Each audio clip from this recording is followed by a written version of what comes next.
Екінші кезеңге келеді. Бізде газдар, әртүрлі газдар болып, не? Олардың салыстырмалы тығыздығын табуға болады. Мысалы, қазір СО2 газымен N2 немесе H2 газдың бір-бірімен салыстырғанда олардың тығыздықтарын табуға болады. Ол қалай табылады? Тығыздық табу үшін, мысалы, мен қандай газбен салыстырмалы тығыздық тапқым келсе, сол газдың несін жазамын. Датын белгіленеді. Мен мысалы сутек бойынша салыстырмалы тығыздық тапқым келсе, H2 жазамын. Тең қандай газдың тапқым келіп тұр? Салыстырмалы сутегімен. Мысалға көмірқышқыл газдың тапқым келсе, жазам MR CO2 бөлінген MR H2. Нені тапқым келсе, соған бөліп отырады. Ең орнына қойып көрейік. Көмірқышқыл газдың мольдық массасы 44 грамма тең болса, сутекке 2 грамм мол келеді. Дұрыс па?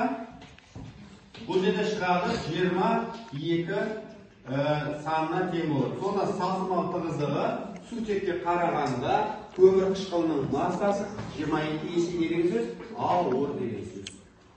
Түсініп ма? Ал енді сендер дәл осыны азот бойынша салыстырып бердіңіз маған. DH2-ні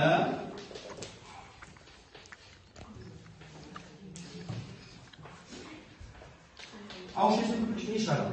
28 грамм моль бөлінген 2 грамм моль. Не шығады? 14. Дауыстап сөйлеймін? 14 кеткен болды. Дұрыс, тамаша.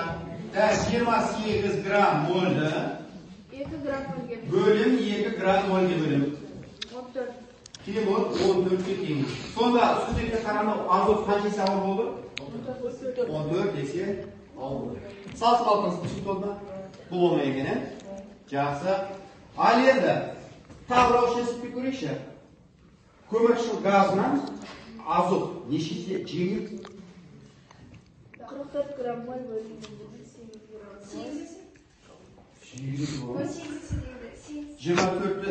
44 неге бөлеміз? Бөлінбе ешкім тесіз. Салып бөл. Неше есе ауыр болады? Ауызша тесілер жазбай қойыңыз оны. 1,5. Арғаны 7 саны 1,6 есе деп жоғылтауы келеді ғой. 1,6 есе ауыр келеді. Дұрыс. Ал түсінікті болса, тақтан өлшіремін. Түсіріп алсаңдар болады, кейін дәптірге енгізе саласыңдар. Енді мен 3 формуланы қалдырамын. Мынау 3 формуланы қалдырамын. Қалғанын бәрін өлшіремін. Кітапты тақырыптың соңында есептер тұрған көрдік па? Қанша есеп тұр сөзді? 70-ші бет 10 есеп. Сол есептердің барлығын қазір есейміз тақтаға жазып есептейміз. Бірінші бетте кім келеді тақтаға? Тақтаны 2-ге бөлейік. 2 оқыш келдіш, 1 келіп есептейік. Кел. Кім келеді? Біріншісі сұрақ екен. Авогадро заңның дұрыстығын қандай физикалық құбылыстармен бірінші, екінші сұрақты қарамаймыз. Астында тұр, біріншіден 10-шыға дейінгі есеп тұр, дұрыс па? Аммиактың NH-ның сутек бойынша салыстырмалы тығыздығын анықтаңдар дейді. Кім шығарады осы?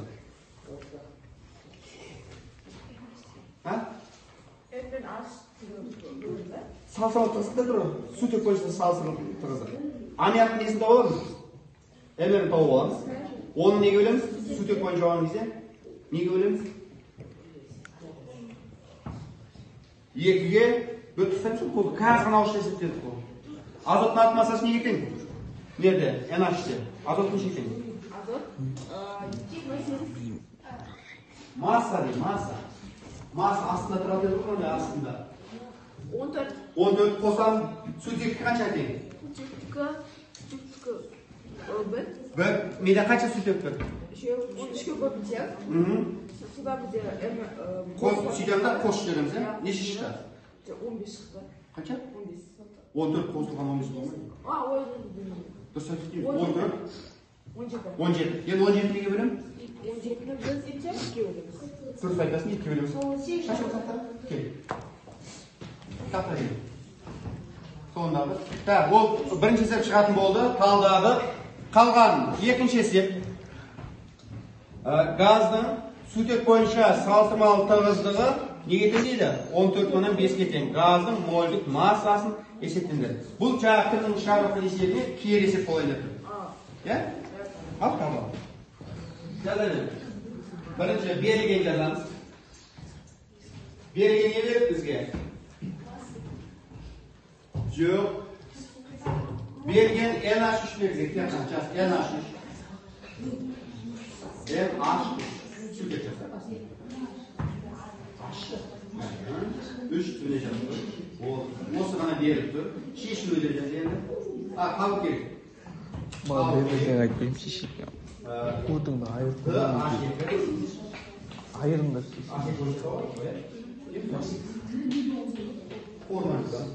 И балаңды ақтарам дейсің.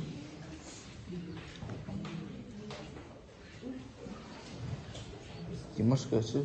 Ялла тоғының мен билесің деп білесің. Иә, A2. Тең. Шоколаты бар, Алиханда ақ қойыңдар. Шоколаты бар, Алиханда ақ қойыңдар. Надо да албайды.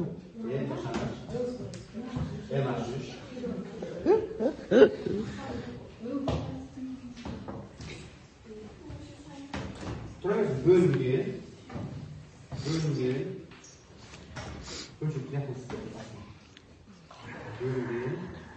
М. Ашық. Ben diğer yana ki lan kaç değil yani disiplik bu. İyi.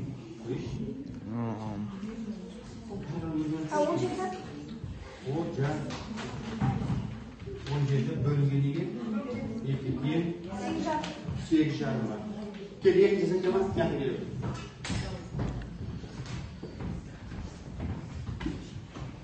Ben bolca şartı veriyorum.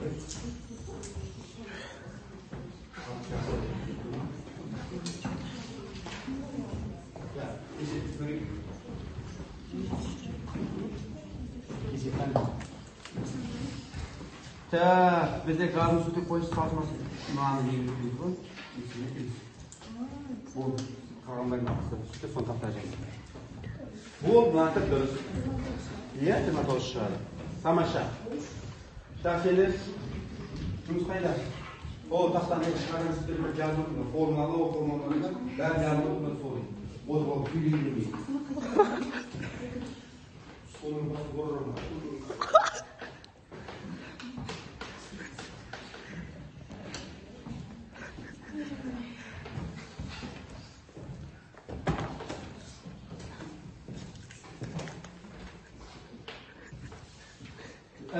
Bitti, 3'e kim çıkardı? 3. esep kim çıkardı? 3. esep ne deydi bizge? 10 kilogram metanды жағуға отын қандай көлем қажет? Kim çıkardı осы метанды? Ha?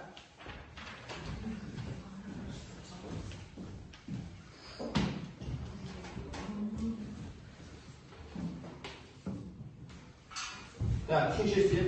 Da, Belirgen şartını koyup vereyim, түсіндіріп беріп, ара кім есептеп кете алады, алып кете алады, көреді. Бізге масса берілген, метан берілген 10 килограммға, иә? Дұрыс па? Осыны жағу үшін қанша негізін сұрап тұр бізге? Көлем, ойетін сұрап тұр ма? Міне. Шешуінде бізге бірінші не жазу керек емес, реакция теңдеуін жазу керек. Reaksiya tengini yazgan кезде табиғи газды O2 деп жаққан кезде көмір қышқыл газы менен су түзіледі екен. Реакция теңдеуін мой сандарын былайынан не істейміз? Теңестіреміз. Түсінікті ма? Ал енді мынадан не берді? 10 килограмм берді. Дұрыс па? Табу керек. Жұмсалатын оттектің көлемі бар. Міне.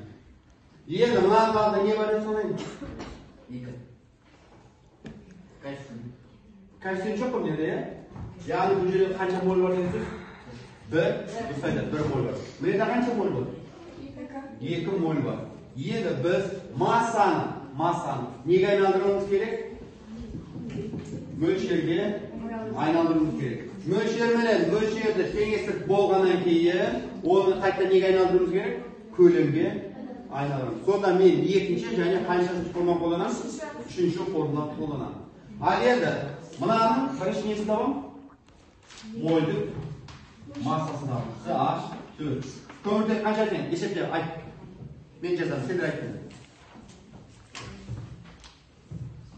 12. Дұрыс, 12 екен.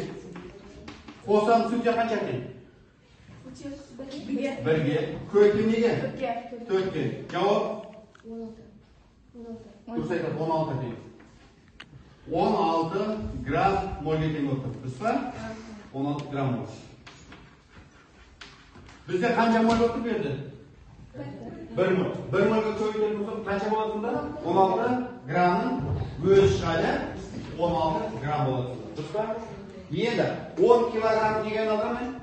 Граммға айналды. Қанша грамм бар? 10 килограмм неше грамм бар? 10. Дұрыс айтады, 10 мың. Енді бөлшекке қоямыз. Мөлшек тең 10 мың бөлінген неге? 16. Бөліміз не шықты? Бөліміз не шықты?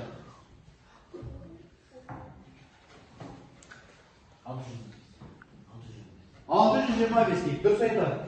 625 моль болды. Енді қарам, неде қанша моль бар? 1 моль. 1 моль метан жану үшін, табиғат жану үшін қанша моль оттек қажет? 2 моль қажет. 625 моль табиғат газ жану үшін қанша моль оттек қажет? X моль қажет. Не ішті берді?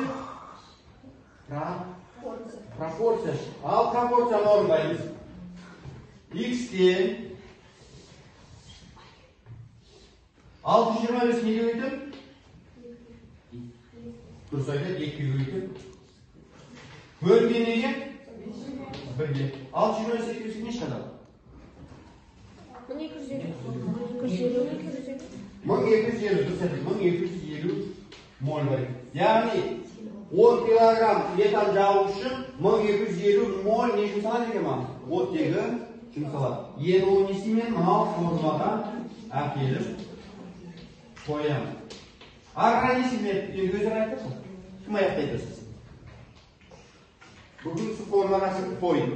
Менде мынау белгілі болды ма? Мынау белгілі ма? Мен не айтамын? Көлемді. Кім шығарады? Кім аяқтайды? Басқа кім аяқтайды? Жаңағы әжеттер сөйлеуді сен аяқтайды. Кет. Бұл, Гүлсім ба? Гүлсім, молодец, қазір аяқтайды. Жазамыз Б тең неге? Бірінші формуланы жазып аламыз. Б тең. Дұрыс қой? Тең бөлген В М тең аға тең орнына мән қояды. Мынау неге? 250 моль көбейткен неге? Боям неге екен? Қалып жағдайымыз неге екен? 22 бүтін оннан 4 өлшем бірлігі литр бөлінген моль. Немен не шығарады өді? Дұрыс айтады, моль шығарады. Молодец. Жауабын шетен бұл досын? Айтыңыз жауабын? Ау? Көйліктен не шықты? Қанша шықты? 28 мың. 28 мың литр шықты. Бұл қанша метр куб болуы мүмкін? Мыңға бөліп тастаймыз сонда? 28 метр куб болады. Міне, сонда 10 килограмм табиғи газды жағу үшін 28 метр куб не жұмсалады екен? Ауа жұмсалады екен. Оттегі жұмсалады екен. Түсінікті ма? Келесі есеп кім шығады еді? 4-ке.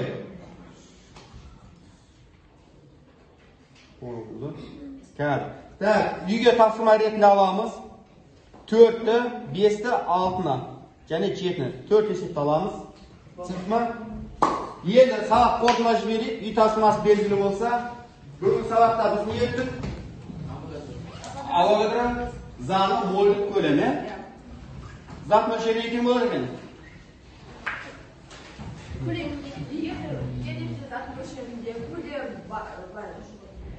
бар болса, біз ол көлемді тұрақты қалыпты жағдайға бөлеміз. Бөлем, сонда не шығады? Бізде зат мөлшері. Зат мөлшері. Ал көлем қалай табылады? Зат мөлшері белгілі болса. Зат мөлшері белгілі болса, көлем қалай табылады? Мынау белгілі болса, мынаны қалай табылады? Қалыпты жағдайды Авогадро заңға көбейтеміз ба? Бөлеміз ба? Жоқ. Көлем табу үшін зат мөлшері неге өтіп?